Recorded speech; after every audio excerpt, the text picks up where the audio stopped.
上に上がりゃ関係ねえ Shall we begin? The winter is coming. I can do this all day. Tear down this wall. 行くぞ Ladies and gentlemen, are you willing to get your facts checked and get ready to get your mind blown? This week's episode may not be a giant leap for humankind, but it is for us. We are joined by author of over 300 scientific publications, numerous articles on physics and astronomy, 10 books including the international bestseller, The Physics of Star Trek and The Universe from Nothing, the greatest story ever told so far, and only physicist to have received the major awards from all three US physics societies. Let me welcome Professor Lawrence Krauss to the ikuzosunscripted podcast. Professor, are you ready to go genuine, uncensored, and unscripted with us today? Yes, I guess I am. Looking forward to the discussion. I should say one correction. I now have 12 books out, or 12. I just finished my 12th book, I'm happy to say. Anyway, go on. Yeah, I want to give you a heads up first because our physics knowledge is basically powered by Through the Wormhole with Morgan Freeman, Big Bang Theory TV show, Neil deGrasse, Discovery Science, and a little bit from an encyclopedia. Well, we'll try and correct your misconceptions if necessary. Yeah. Well, in your books, you speak about the intellectual journey of the humankind. Life formed on the planet Earth billions of years ago, and not by a limb of the creator, and not with humans as the original species on the tree of life, but with microbes and single-celled organisms. But let's go fast forward through an unending cycle of evolution and adaptation. Because the first civilizations were founded and eradicated cities, nations, and we created gods, destroyed gods, but we were always in a search for more. We were always curious. And do you think that curiosity helped us be here today as a species? And what do you think, where could it lead us in the future? Well, I think curiosity is a central feature of being human, and it's one of the most positive features of being human, and we should encourage it instead of trying to discourage it, like we are doing in so many ways in many countries throughout the world, unfortunately, and in schools often. Asking questions is really the key to knowledge and the key to human progress, and no questions should be sacred. No issue should be sacred and not subject to question. I think the history of our society and the development of science, which gives us the tools to ask questions in a way that result in answers that are not biased in principle by our desires, is really a central part of what should be the human experience. And that kind of basis of curiosity tempered by reality is really, to me, the hallmark of being human and the best part of both science and culture. In fact, science is a part of our culture. You mentioned that's a very good point, and I agree with the curiosity that it's essential to the human spirit. But you mentioned there that it could be tempered in school. Listen, when we were learning physics in school or chemistry or mathematics, I remember most of us, we were learning, I believe, interesting stuff, but we weren't learning application of it, or the process of which these great men created it and what it meant for the humankind. We just learn it like machines, like robots. Do you think in our schooling system and in yours that should be taught more about in some more interesting way, like real world applications, and would that stir a little bit more interest in science, in physics, in chemistry, and similar? Well, look, I think it's important. I've often said that the greatest mistake any teacher makes is to assume their students are interested in what they have to say. And I think you have to try and go to where students are in order to get them interested. That often means discussing real-world applications. It sometimes means going to the most esoteric parts of the universe to inspire students to deal with the questions that everyone has. How do we get here? And, are we alone? And that sort of thing. I think the real problem, though, is that science should not be taught as a set of facts, because that's boring and irrelevant. you can get all the facts you need as well as all the distortions you want on your iPhone or any other kind of phone. But it should be taught as a process. What really is important about science is not the scientists or even the knowledge necessarily we've gained, but the process of science and the process of discovery, which should be part of the classroom. The asking questions, the searching for answers, the testing of ideas, the retesting of ideas. That's the real process. And most importantly, throwing out ideas that are wrong when they disagree with evidence. That's the process which you can teach by example over and over again in science classes, but also in history and everything else. And I think that's what a modern education needs to be about, because in order to be able to distinguish the sense from nonsense on the internet, and in order to be interested enough to be a lifelong learner, which is really what's important, you have to be able to encourage to ask questions. I think what I once realized in the middle of a discussion I was talking about was a movie I was in. There was a discussion afterwards. And it hit me about something that may be obvious to everyone else, but it really had never hit me adequately before. That when any student learns something, for them it's the first time in the history of the world that it's been understood, right? Yeah. It's a discovery. And it should be treated as a discovery instead of, hey, we know this, let's memorize this. Help the students discover things for themselves, because then they'll internalize that knowledge, but they'll also internalize that process of discovery. And I think that's what's most important. Yeah, basically on my university, and I mean the vast majority of the universities in the world, you just get a book, learn the book, and that's everything. You do not you do not get that inspiration from the professors to venture out and discover the new things or read anything beside the obligatory books. Well, that's unfortunate, of course, and having obligatory books usually means. I remember my daughter used to like reading until she was in school, and then she didn't want to read. It's reading is a joy and should be a joy, and I'm sad to hear that. I can't imagine it's true completely. I'm sure there are a number of great professors at your university. Yeah, they are, but vast majority of them is like that, and and the students as well. It's also the fault of us, the students, because if you want to be in the science, in the economics, in physics, anything, do you think that can be the next generation of the people who can lead this world? Well, look, I think science does change the world and is an essential part of the world is based on science and technology, and it's a shame that people are not only ignorant of it, but the tools of science are becoming less and less used throughout our society. So I don't think scientists need to be the next generation of political leaders. No, because I think that basis of using reason based on empirical evidence should be a central part of all of our activities, and you don't have to be a scientist to do it. And so what I think is that people who behave like scientists are and should be the next leaders, because they're basing their policies on the real world. But I don't think scientists have a monopoly on that. But you wrote the book, right, on approaching for example, climate change from the scientific point of view, and not you use it for political reasons and things like that. How much do you think that use of subjects like climate change, like COVID, for example, have get us back from solving those same issues? Could we been more advanced in terms of climate change and closer to solving it if we weren't, gathering every year on the UN and discussing it and not doing anything? Well, I think the problem is that these important issues have become embroiled in politics. Now, they're political questions. Like it's certainly a political issue about what to do about climate change and carbon and the generation of carbon dioxide, and that's important that political leaders and the public discuss that. It shouldn't be determined a priori by fiat by scientists. But one of the reasons I wrote the physics of climate change the way I did is that the minute you initiate things by saying we have to have these policies, at least half of the population turns their ears off, and maybe more, no matter what policies you suggest.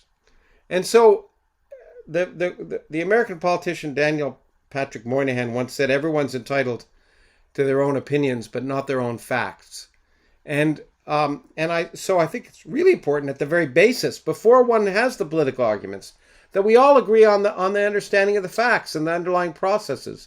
And I wrote that book purposely not talking about policy, because I knew from even colleagues and friends who would turn off if I did that, and who wanted to have a clear understanding of what the issues are, what's speculative, what isn't, what do we know well, that we can then use together to debate. And we could disagree on whether it's necessary to stop using fossil fuels immediately, or have electric cars, or whatever. Or, whether it's more important right now to improve the lot of citizens in the third world by having energy-intensive tools that help raise them from poverty. These are all issues we can discuss, but we can't discuss them rationally unless we have our basis in reality. And that's why I wrote the book the way I did it.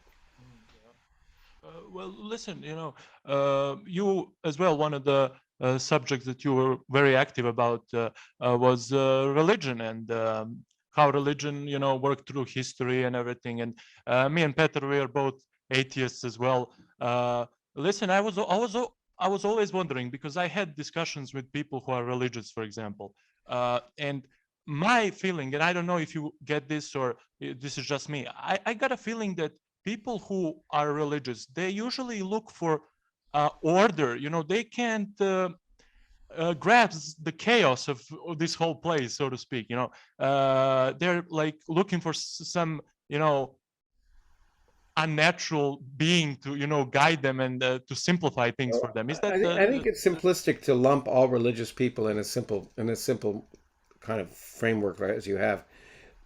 Just as scientists and atheists, religious people come in all types. And I know scientists who are fascinated by order and who are religious in that sense. I think a lot of it depends on upbringing and environment. And so I hesitate to say, religious people are this way or that way. For one reason or another, many people are attracted to religion. And I think we have to understand that attraction as a natural human a property of human evolutionary psychological development. But what we have to ask is, what facets of religious belief are productive and which ones aren't? And to what we can do to ensure that regardless of people's beliefs, that they don't let beliefs that confound reality impact on their actions. My friend Noam Chomsky has always said to me, he doesn't care what people think, it's what they do that counts. But the point is that what people think impacts on what they do. So I think that it's true. We all want to believe. I was on a debate at Oxford University online last year, I think, on the question, we're all religious. And I adopted the pro side of that argument. Several of my atheist colleagues were on the other side, and I think they didn't understand why I did that, but I think they were completely wrong. I think we are all religious by nature. Namely, we all want to believe things. And the wonderful thing about science, if we weren't religious, we wouldn't need science. What science does is gives us the tools to confront our own misconceptions and to confront our own desires to believe what we want to believe. And because we have that hardwired, we need tools like science to overcome it. So I think the problem is that religious beliefs need to be confronted by reality, and that important decisions about how we should behave and how society should run itself cannot therefore be governed by religious belief alone, because first of all, as is clear, there are thousands of religions and each one is inconsistent with the other, and so we can't use any one. Anytime we try and base our policies on religious belief, it's a certain religious belief. There's no universal religious beliefs. And I think that what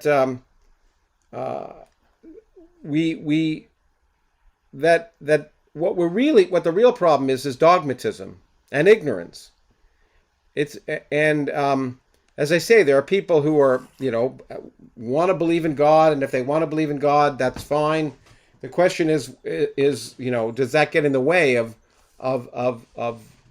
the decision making they make, and do they, and most importantly, and the thing I am against is using these ancient texts as if they're sacred documents that when it's clear they're full of errors, and so we have to dispense with that. I think for sure.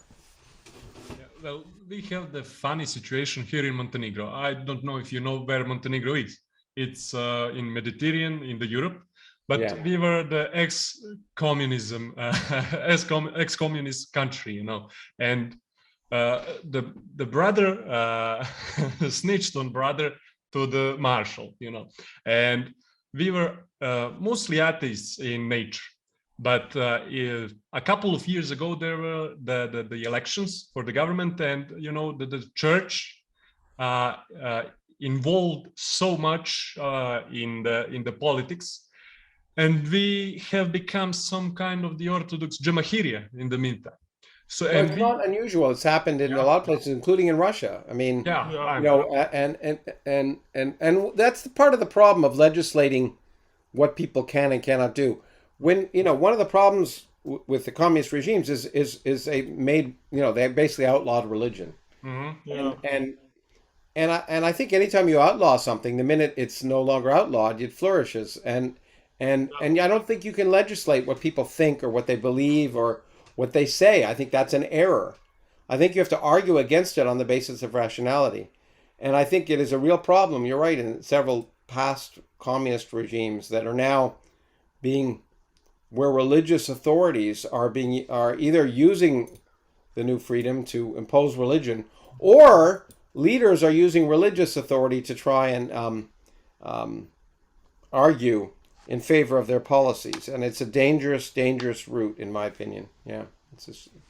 do you feel that I heard about America, passing about the abortion Roe versus Wade case? How do you feel about that? Is that kind of it's a sad day, I think, in many ways. I think, and I was just writing about this. I don't think it's an accident that the six justices who all argued that somehow a group of cells, a small group of cells, has the same rights, or should be considered to have the same rights as a thinking, breathing, acting woman, all had a Catholic upbringing. And the Catholic Church, which has been wrong about so many things over its history. Not as if it hasn't been involved in good things, but the claim that the moment of conception, a soul is somehow infused in a cell has no evidence supporting it in the first place, and secondly distorts people's ability to make decisions about a zygote or an embryo being equivalent to a human being. And so I think that, one can argue, I think it's fair to argue about what stage abortion should be considered unethical or illegal. But to argue that a fertilized cell is a human being is just wrong. It's just scientifically wrong.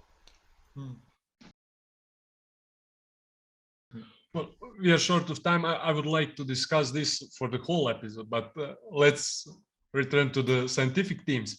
With time, the definition of life, more philosophically than scientifically, has a potential to differentiate. Is it an ability to be born, grow, reproduce, and die, or is it a free will? And do you think, are humans meant to cross this frontier between technological and biological? Well, that's a lot of questions there. First of all, I just wrote about life in general in my new book, The Known Unknowns, which will come out next year and maybe translated into who knows what. I hope. I hope it is. But life is very difficult to define in general. Most of the definitions fail in one way or another. But clearly many aspects of metabolism and reproduction are essential, and homeostatic, stable growth and evolution are key features. I think I think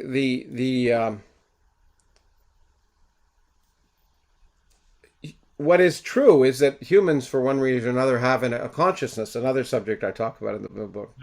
And that has allowed us to develop not only just science, but technologies. And that the pace of technological development certainly is outpacing the ability of cultures to adapt to that new technological development. It's so fast, it's hard for anyone to adapt. And that's a challenge that societies have to face. I think when you say humans meant to adapt to combine technology and biology, I think nothing's meant to be. Nothing is written. But I do think technology I think it's likely in the future. We all have adapted technology to our biology, whether it's using our iPhone to govern our daily activities, or using a pacemaker to keep you alive. I think, or some people like me have an artificial hip, it allows me to walk normally, and that's a good thing. And I don't see it such a danger. I don't see a Terminator future in it just by we will, I suspect, amalgamate more and more technology into our biology and vice versa, and I think that's inevitable, whether we like it or not. Yeah, we shouldn't be. Should we be afraid of the future, whatever the future is? Well, the future is scary, but it's also wonderful, and you can choose to be afraid of it, or you can choose to enter the future with open eyes and a brave heart. As I often have said, in fact, I think I used this sentence in my book on climate change. I said, the future is racing towards us like a freight train, but it's doing so on tracks that we have built. Yeah, basically, whether we like it or not, future is gonna come, and well, if we're lucky. Yeah. Oh, yeah. Definitely. You mentioned Terminator there.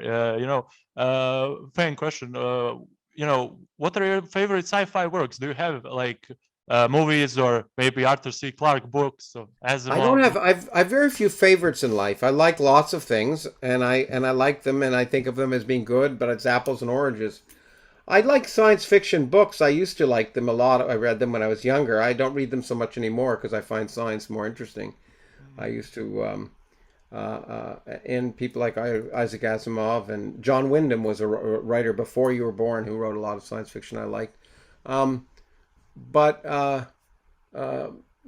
like science fiction that has a good story. I don't think the science has to be great, because especially if the story is really bad and the science is ridiculous, you can't help but the whole point of science fiction is to suspend disbelief. Right, you got to suspend disbelief, and so if something is so implausible that it just strikes out at you, then the whole story is lost. And I wrote about it in Star Trek, and I've written about it in other places. So I guess I just think science. The most important thing about science fiction is the word fiction. The science is there to enhance the fiction if possible, but the story is what matters, not the science. And so, there's good science fiction and bad science fiction, and when I see bad science fiction, I give, I don't want to give the list because people will hate some of the things I say. I don't care, I guess. But I said, Interstellar was for me just a silly movie, in spite of the fact that my friend Kip Thorne did some aspects of it to make black holes look realistic, but the story and the fundamental science was just so ludicrous. Thank you very much. Thank you very much. I've been trying to say to people that movie is, and I don't know science, but that movie is like guy comes out of the book at the end. Yeah, and then when I said I found Dune tedious because the story was boring, the characters weren't interesting, and oh boy, did it create a storm on Twitter when I said that.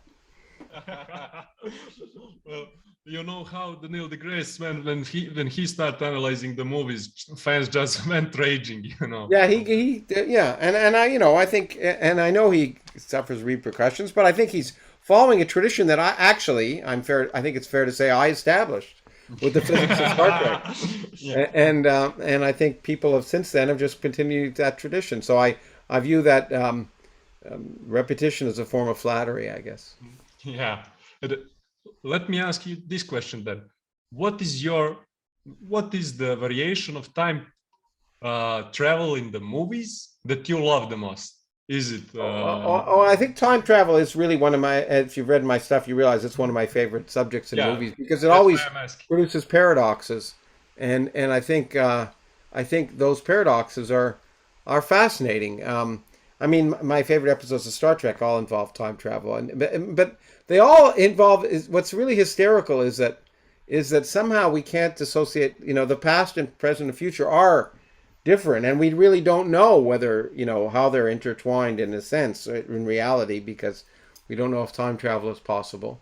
It's certainly possible into the future. We do it every day. The question is, can you go backwards? But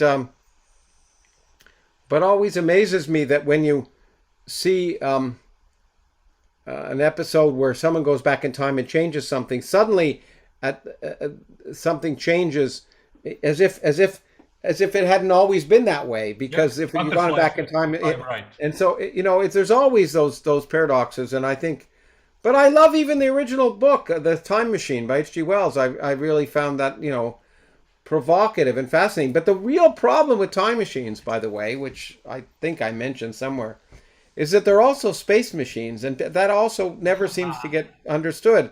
And that in H.G. Wells's Time Machine, if he turned on the time machine and went a few 10,000 years into the future, he'd find himself out in empty space because because the Earth is moving around the sun at 30 kilometers per second, and the sun is moving through the galaxy at 200 kilometers per second, and it's going in an orbit. And if you just move forward in time but don't move forward in space, you're going to have a sad conclusion.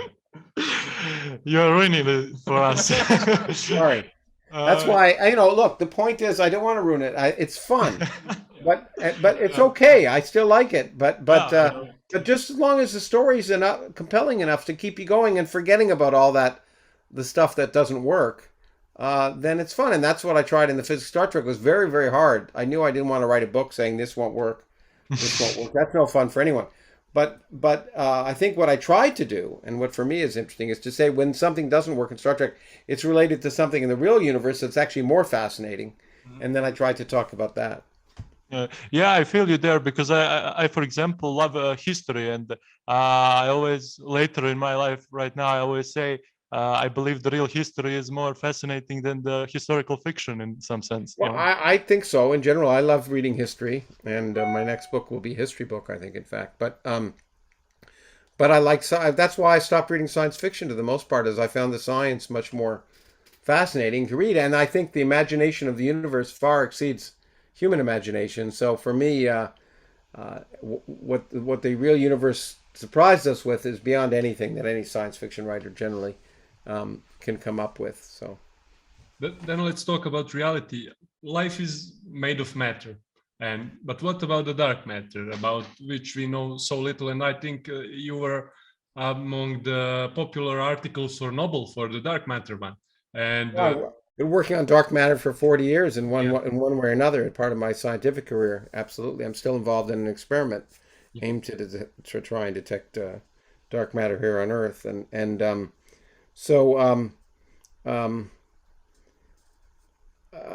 dark matter is, the thing about dark matter is it used to be even the most exotic thing around, but then it was replaced by dark energy, which I also had some role in.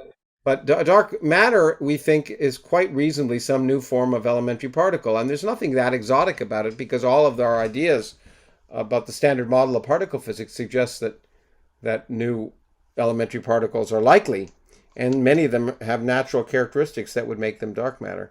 It's just a matter of trying to find them and detect them and learn about them, and it's a long, hard process. But I suspect it's likely that in this century we will know the nature of dark matter.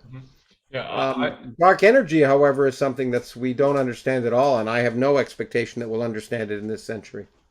So is there any ground, any hypothesis or even a theory that life is in the dark matter? Well, look, of course there are ideas. You allow people to speculate. You can speculate about anything. You can speculate about shadow universes, which have similar laws of physics, and beings and everything else, but they only interact with us by gravity, and so it's easy to speculate especially when you can't test those speculations. So I think those ideas are less likely, given what I know about nature and our ideas about the Standard Model and beyond, but it's not impossible. I mean, the great thing about what people don't realize is there's a lot we don't know about the universe. A lot. But what they forget is there's a lot we do know. Oh, yeah. And what we do know, restricts what, so if something disagrees with the evidence that we already have, it doesn't matter any speculation to care about it. We just throw it out the window. So one's free to speculate at the edge of knowledge. But most of those speculations are likely to be wrong. Yeah. Well, we are reaching the end, and we have a little tradition here on the end of the episodes. We have a quote on our language, and we translate it and something like that. And there's a quote by one of our previous rulers, Petar II Petrović Njegoš. And in our language is ko kimalo na brdu stoji, više vidi nego onaj pod brdom. And on English, it's whoever at least a little stands on the hill sees more than one beneath it. And I think we can associate that with scientific views.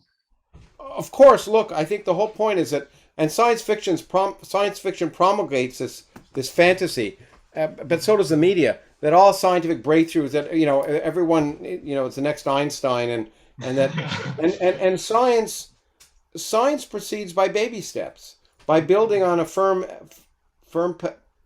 pedestal, a firm foundation, and most of science is very small baby steps. Every now and then there's a sudden change, but most of good science is built by just small incremental developments, and using the knowledge and hard work of people before us who've worked on that, and basing our ideas on what they've discovered to be not false about the universe.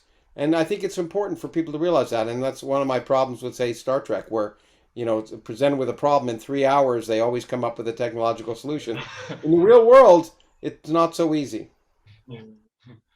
Well, at least thanks Newton for ending the witch hunt. We think he ended the witch hunts. And he said, if I've seen further, it's only by standing on the shoulders of giants. Unfortunately, the way Newton meant it was an insult to one of his competitors, who was a dwarf. But anyway, that's Newton. He was a wild man. Anyway. Well, thank you for the opportunity, Professor. This was a great interview. I hope you liked it as well.